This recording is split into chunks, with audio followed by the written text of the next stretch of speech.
welcome to the Briefing Room. I'm Bill Froehlich, your host from WTCM Radio News, joined this week by Peter Payette from Interlochen Public Radio. Peter, welcome back to the show. Hi, Bill. And this week we're talking all about the election results. Obviously a big week across northern Michigan, nationwide, across the state, and a lot of results to get through. Let's kind of start locally, Peter, and we'll kind of expand out from that. Right. Traverse City, in the city limits, a ballot proposal to begin discussions on changes to Division Street in Traverse City. Any perspective on what happened there? I mean, voters seem to go pretty strongly in favor of, let's open this line of discussion. Right, which was mainly what you saw. I mean, my sense was that was what was going to happen. I think everybody sees a need to do something on division, and it's been kind of an intractable problem. So here was at least a way to start to open the door, and people went for it. I don't remember the numbers. Do you? Not offhand, I want to say it was 60-40. Yeah, pretty strong. Yep. And it's hard to know what what that debate hinged around. The people that I knew who were skeptical of this felt that one of the criticisms was of MDOT, the Department of Transportation. You don't want to start by giving ground, because that's the land is the bargaining chip that the city has, and offering that up right at the beginning. Oh, okay, we've got permission. Let's figure something out. Gives MDOT more room to kind of meet their needs, because they're maintaining a state trunk line there. They're trying to move traffic through the city. And the former mayor, Chris Bisdock, had said on a web blog and in a discussion about this, MDOT will never prioritize people over cars on one of its busiest highways. And there's probably some truth to that. So I know that sentiment was out there, that this was giving up things we don't have to give up at the front of the process. So now that it's passed, that discussion can begin. They've got 10 years to come up with a plan.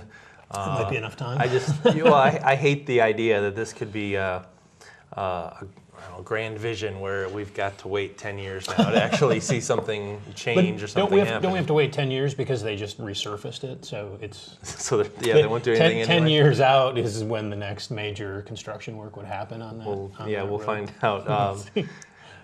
There's another nightmare. But then it still has to get approved by the voters again when they actually come up with a plan, I believe, or the city commission at least has to sign off. I think the city commission. I think the voters have released that parkland. So now, I think this is how it works. Now the city commission would have to vote to actually, come to an agreement with the state and convey that land. So we get to watch a million drawings and have another 100 public meetings. Maybe there'll be another blue ribbon committee. And then nobody gets concerned about it until they've actually approved it, and then and then people come out of the woodwork to freak out over their very particular interests. It's a tough problem. When the roundabouts were proposed, I think again the mayor at the time, Chris Bisdock, said there's something in the roundabout proposal for everybody to hate. So it was sort of dead on arrival. I know in my neighborhood, I happen to live in Kids Creek, there was a lot of frustration about the idea of driving a road through the Women's Walk. So this is between 7th and 11th. There are no streets heading toward Munson, and part of that roundabout proposal plan included creating 8.5 Street, which would be a way to get some of the traffic that's trying to get over toward the Commons and the hospital. Another route to ease some of that burden. And a lot of people where I live thought that was horrible and didn't want to see that happen. But then over across Division in Central Neighborhood, a lot of people there thought that was really important. And I'm not quite sure why, but I think it had to do with keeping cars out of their neighborhood. But there was a lot of enthusiasm for that piece, but some of those people did not want the roundabout at 11th because they thought that would drive more traffic down 11th through the neighborhood. So it was just so complex, and everybody has their piece of it that they're worried about, and it just gets bogged down. So I don't know how the city's going to move forward at this point, but I know others are more optimistic than I am. Getting exhausting thinking about it almost. Right. All right. Well, I'm sure that will come up again here as we talk about issues in the local area. But Another issue that's bound to come up again in some way, shape, or form is the TCAP's bond proposal, which got shot down pretty substantially. Pretty bad. I didn't add in the Elmwood Township votes to, or however many Leelanau County votes there are. Yeah, there's some in Leelanau. Yeah, but it was pretty close to 60% of the voters turned that down, which is pretty strong. Although I remember once being in the TCAPs, I think it was in '07, when they had a more straightforward renewal of their millage, and I was standing there with one of the administrators, and we were looking at the results come in, and more than 40% of the people had voted against the proposal, and she said, "Look at that! 40% of the people will just knee-jerk vote against funding for schools because there was nothing exceptional in 2007. It was just to keep operating, keep repairing schools, just keep going, and 40% of the people just right out of the box reject it. So that's what they're starting with, and then when they have a proposal that people don't like, or they didn't like how it was presented, or there's confusion or whatever, then they lose that middle ground, and you see what happened on Tuesday." Well, I was going to ask you too, and that for folks who are just following along or joining the game late, I mean, we were talking about renovations to several different elementary schools, buses, including technology, Central Grade, which including Central Grade, the big one. And then we were talking, obviously, the big elephant in the room was the auditorium at Central High School, which I think got most of the attention and most of the complaints. Is that, do you think, what did it in, or was it, like you say, that reaction to just, we don't want to spend any more money no matter what? There also seemed to be this big looming $100 million price tag on just the sticker shock of it, right? The totality of it. And I think other people, I've heard people who have a good sense of these things say the way it was rolled out and presented was not very careful or thoughtful, that it was just kind of shoved out there. It was big. There wasn't the kind of explanations. There were not the kind of explanations that might accompany $100 million worth of proposed spending. And so there was a sense on the part of some people that they just weren't being told what was going on, and they hadn't made a strong effort to help people understand what they were doing. When I did an interview with Paul Soma, he disagreed with that. He says, we have everything on our website. We've broken it all out. We've put numbers to all these things, right. But people felt that way. And I almost wonder if it goes back to what we said just a minute ago. People don't necessarily know about it or pay attention to it until it's out there, and then they get up in arms about how come I didn't know this. Right. Whereas it came up at the school board meetings. It was, like you said, it was on the website. I mean, this wasn't like a big secret that just got unleashed in mid-October. Right. One thing they might have done, and they have an answer to this, but if you'll recall, going back, I think almost a decade, the Beta, the bus system in the Traverse City area, put forward a millage that would have kept the basic operations going and some expansion as well to add in some new elements. I forget what. I think it may be these county routes that we now have. And it was shot down. And so they came back and they split it up. They said, here's the basic operating millage, and then here's the expansion proposal, and voters got to vote twice. And then they were both approved when people had the option. And the auditorium might have been a separate proposal. So you would have, all these school renovations. And one voter we talked to felt that would have been appropriate. That if she felt, she put it, that she was held hostage by by the all or nothing nature, and that if she had been given an option to approve the bonds to renovate Central Grade School, to keep up, with all these other infrastructure needs, and then also be able to decide whether it's time for a new auditorium, and the other, apparently, what also was included with that was a whole new sort of front entry structure for Central High School. And it is sort of strange when you show up to Central High School. It's hard to figure out which door you're going in. So the auditorium was going to fix that, and they were going to have sort of a center of the campus, and the offices would be there, and all that was a part of that. But at any rate, this voter thought if she could have voted on that separately, that would have been a better way to do it. And TCAP's answer is, we didn't want to break out education and let people start voting for which which pieces of the educational service we offer the community, right, and that it's all important, and the district has a big commitment to the arts. The shows at all the music and the theater performances are a pretty big deal in Traverse City area public schools, and they want to have a good venue for the kids at Central to perform. So that's their position. Well, and like you said, they didn't want to prioritize one school over another, one project over the other. But I thought the same thing. Why not take a look? And maybe that's what they will do now. There's nothing that says you can't go back to the voters like Beta did, and try a different strategy. The other thing I found interesting about this was, and this is just a one race example, but Gary Apple back on the school board, winning that seat on the school board, wasn't a huge school board race per se, but it wasn't as though voters held him accountable or held the school board accountable for this issue. They just didn't want to cough up the money. They just didn't want to cough up the money, and the school board was a separate issue because there was no problem with him getting back on the board. So, again, and of course his opponent. When I glanced at the article about the challenger, we didn't cover that race. Right. The comment I remember from him is what a great board member he thinks Gary Apple is. Now he thinks Gary does a really great job, but he wants the spot, so he wasn't making a very strong case that we needed to change there. Right. And I think Gary is one of the most knowledgeable on the board in education because he works in education as a consultant and was a teacher for many years. So he's a pretty strong board member in the community. Right. I think you're probably right. You got to come up with more than he's doing a great job, but I want to sit where he's sitting. Uphill battle. All right, well, let's shift gears. We'll kind of move to the statewide races, and two of them that were being watched pretty closely. In some ways, at least one of them still is being watched closely.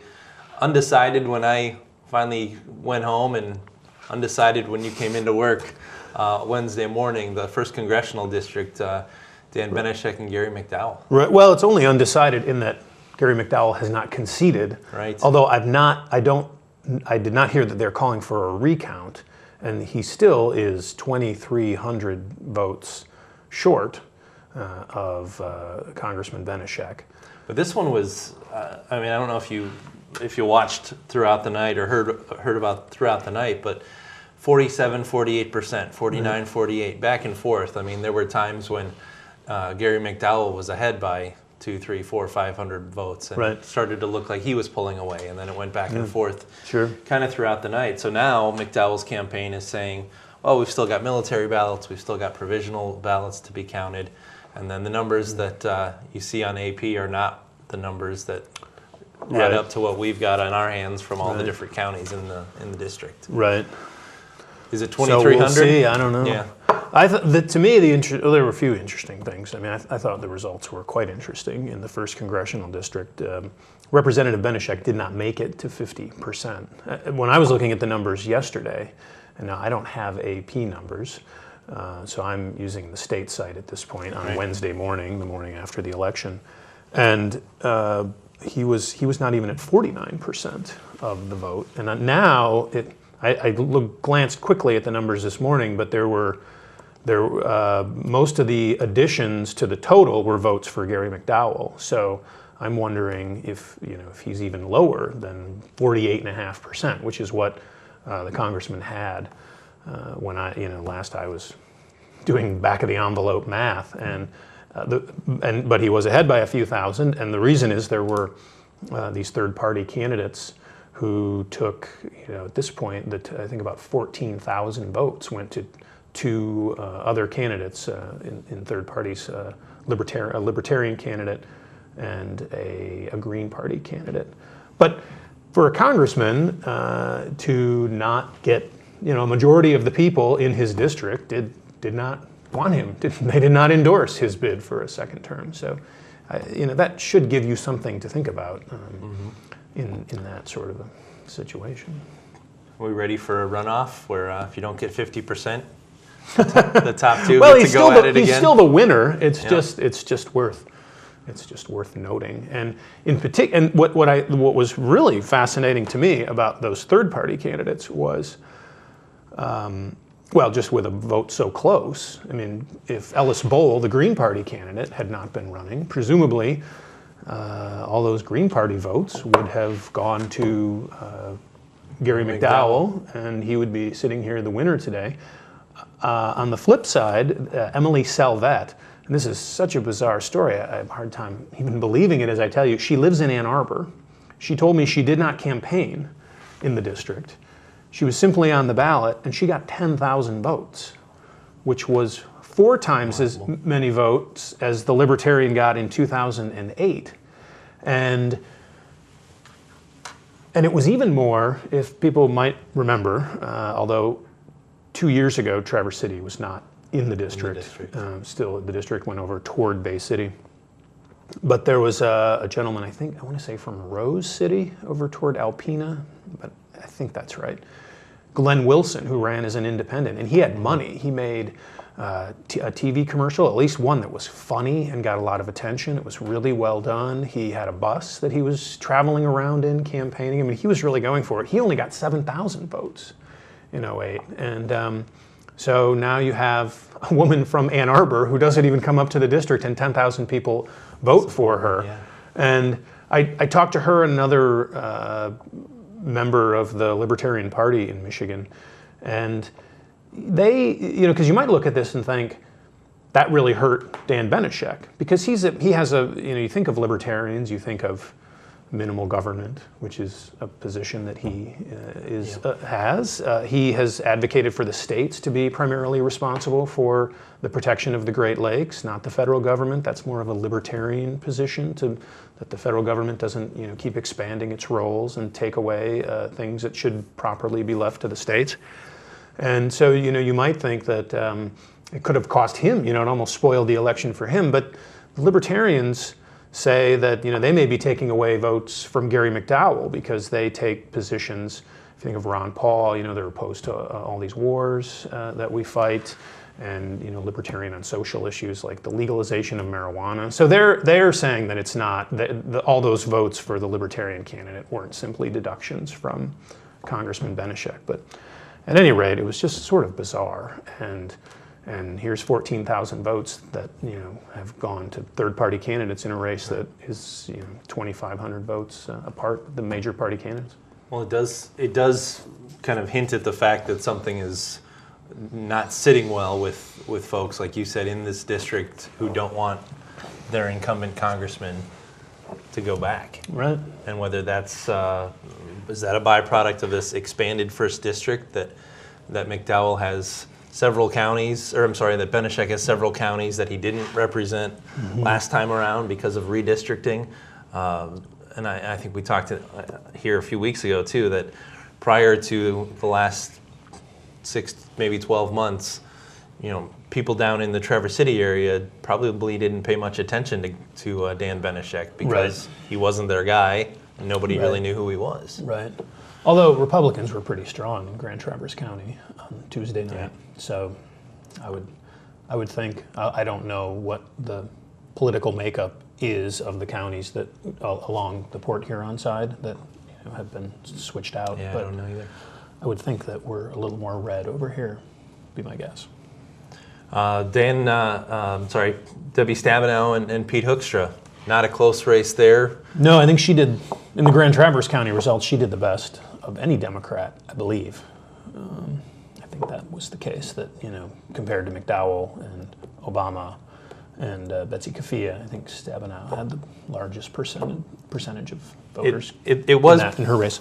Yeah, and it was pretty clear seeing these results that we don't have a majority or a large quantity of state party or straight ticket voting. We don't have, we've got Benešek, but we've got Stabenow. We've got Obama, but we've got Benešek. I mean, it's not an across the board, and you're not seeing the margins the same, Democrat, Republican. In Grand Traverse County? Well, across the state. Across the state, even in the region. I mean, Northern Michigan, pretty strong Republican support, state house candidates. We'll talk about them in a minute too. But. Right.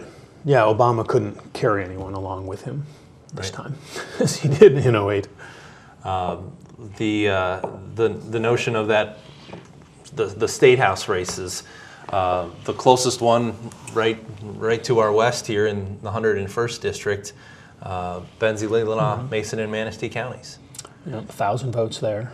We've got Ray Franz winning re-election, but that was another one. I talked to Ray Franz yesterday, who said it was about 4 o'clock in the morning when they finally were comfortable with the fact that they had won re-election. Right. Yeah, that was most of the exciting stuff was happening at about 4 in the morning. Which, like you said, is a good time to come into work. right. Yeah, I got to sort of thinking regionally about our state house delegation, and it occurred to me, generally you think of Northern Michigan as being represented by Republicans, but if you go back to 2010, we were fairly evenly split. Going into the 2010 election, you had Gary McDowell up in the Straits District, the 107th, representing Petoskey up to St. Ignace. Yeah, this is just the State House. We had Dan Scripps at that time in the 101st. We had Joel Sheltron over in the 103rd, which was not so much in our coverage area for media kind of based in Traverse City, because it didn't include Kalkaska and Crawford counties at that time. It was down more toward Roscommon and in that area. But so you had 3 Democrats, and then you had Grand Traverse with Wayne Schmidt. You had Kevin Elsenheimer in the 105th. I want to say it was Darwin Boer as the state representative for Wexford County. I think that's so, but you had about a split. You had 3 seats that were held by Democrats. You had 3 that were held by Republicans in Northwest Lower Michigan. And in the 2010 election, when the Tea Party surged, then they all went red. And Ray Franz won, and Frank Foster won up in the Straits, and Bruce Rendon won in the 103rd. And then both of those guys were able to hang on. in the 2 races where the Democrats came back and had strong candidates who were working hard and were well financed in the 101st, 103rd, and made good runs. They just couldn't take those seats back. 101st, Ray Franz and Alan O'Shea. Ray Franz, they're both from Manistee County. Ray Franz lost the county, if I'm not mistaken. At least he lost in the city limits, but he said that wasn't a surprise, that the city of Manistee has always kind of leaned Democratic. Right. He's Onekama, and I think has been involved in village politics there, but I believe Alan O'Shea has been a commissioner and is more connected to Manistee, and and it is fairly there's a lot of Democrats there, so it would make sense that Alan would have won that. Were you surprised either by the 101st or the 103rd with the result, or how close it was? I didn't. No, I guess I expected close races, and I expected the Republicans to win in both cases. Although, as we discussed last week, I still think it's interesting that with Wynn being such a controversial topic in the 101st, and Alan O'Shea being such a strong, outspoken proponent of renewable energy, in particular wind, and now it was 1,000 votes, there must have been 501 people. Well, I guess I can't say there must have been, but it's hard not to think that there were 500 or 600 people out there who, the fear of a windmill outside their, looking out their window and seeing a wind turbine didn't factor into their vote, and that if that there might have been a way if O'Shea had maybe kind of tamped that down a little bit, if he might have succeeded with some more people, because he certainly was such a small margin, and he certainly talked about it openly and frequently. Right. 103rd. This was Bruce Rendon, Lon Johnson. Lon Johnson, the guy whose address in the district is now this log cabin, and potentially. Is it a log cabin? It's a seasonal cabin, I believe, if I'm not mistaken. Kind of this outsider with ties to the Obama campaign. His wife worked for the Obama campaign. He works at a company based, I think, in Nashville. I almost expected him to pull out with a win. Did you? Oh, I thought that message, I thought the outsider message was pretty strong. I heard an ad at one point, I think, that pointed out, I think it said he hadn't voted. The only time he'd cast a ballot in the district was, I think, in the primary this year, or it said 2012. Okay. And I don't know. I did not fact check that, but that was being told to voters. And in general, it was just easy for Republicans to make the case that he was not one of them. And that has to hurt. Oh yeah. I don't know how he could.